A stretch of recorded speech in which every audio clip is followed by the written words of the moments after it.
இவர் வாய்க்கிலேயே பேசுறாருல. இவர் கொடுத்தாரா? தமிழ்நாடு முழுவதும் தேர்ச்சி பெற்ற நல்ல மதிப்பெண் எடுத்த மாணவர்களுக்கு மாணவிகளுக்கு இவர் பரிசு கொடுக்க துப்பு இருக்கா? தமிழ்நாடு முழுவதும் விட்டுருங்க, அவருடைய தொகுதியில கொடுத்தாராங்க. எத்தனை பேருக்கு கொடுத்திருக்கிறாரு? எங்க தலைவர் 2012 இருந்து எனக்கு விவரம் தெரிஞ்சு நான் சொல்றேன். 2012 இருந்து இப்ப 2025 வரைக்கும் ஒவ்வொரு ஆண்டும் 1500 மாணவர்களுக்கு மேல அவர் வந்து பரிசு கொடுத்துக்கிட்டு இருக்காரு. உண்மையிலே லயோலா மணி சொன்ன மாதிரி நடிகர் விஜய் அவர்கள் 1500 மாணவர்களுக்கு உதவுகிறார் என்றால் அதை நாம் வரவேற்கிறோம். அதுக்காக வேற யாருமே அதை செய்யல அப்படின்னு நம்ம சொல்ல முடியாது இல்லைங்களா?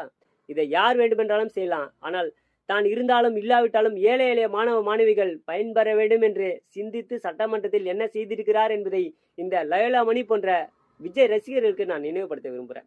முன்னாடி எல்லாம் பார்த்தீங்கன்னா பொறியியல் படிப்பு அரசு கல்லூரியில் படிக்கணும் அப்படின்னா சென்னையில் இருக்க அண்ணா யூனிவர்சிட்டிக்கு வந்து தான் படிக்கணும்.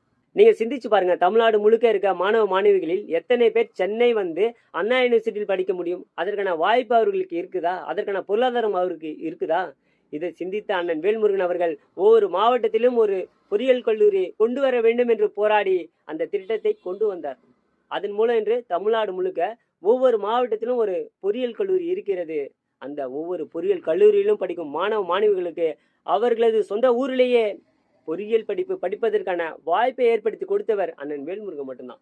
அதே போல ஒவ்வொரு மாவட்டத்திலும் ஒரு மருத்துவக் கல்லூரியை கொண்டு வர வேண்டும் என்று அரசிடம் கோரிக்கை வைத்து தொடர்ந்து வலியுறுத்தி தமிழ்நாடு முழுக்க ஒவ்வொரு மாவட்டத்திலும் ஒரு மருத்துவக் கல்லூரியை கொண்டு வந்தவர் அண்ணன் வேல்முருகன் மட்டும்தான்.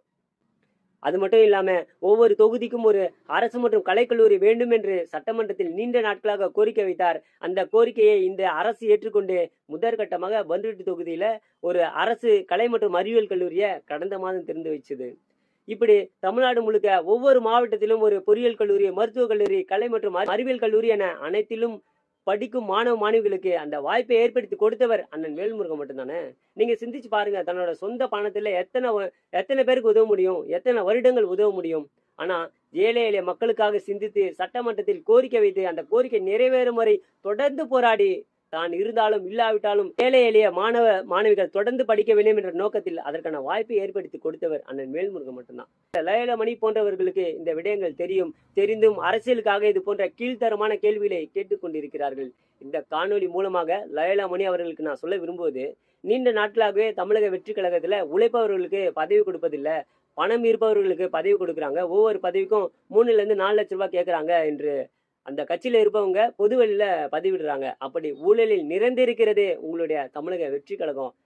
இதை வழிநடத்தும் விஜய் அவர்களிடம் இதெல்லாம் முதலில் சரி செய்ய சொல்லுங்கள். அதை விட்டுவிட்டு நானும் இருக்கிறேன் என்று காட்டுவதற்காக அண்ணன் வேல்முருகன் அவர்கள் மீது அவதூறு பரப்பும் வேலையை இதோடு நிறுத்திக் கொள்ள வேண்டும்.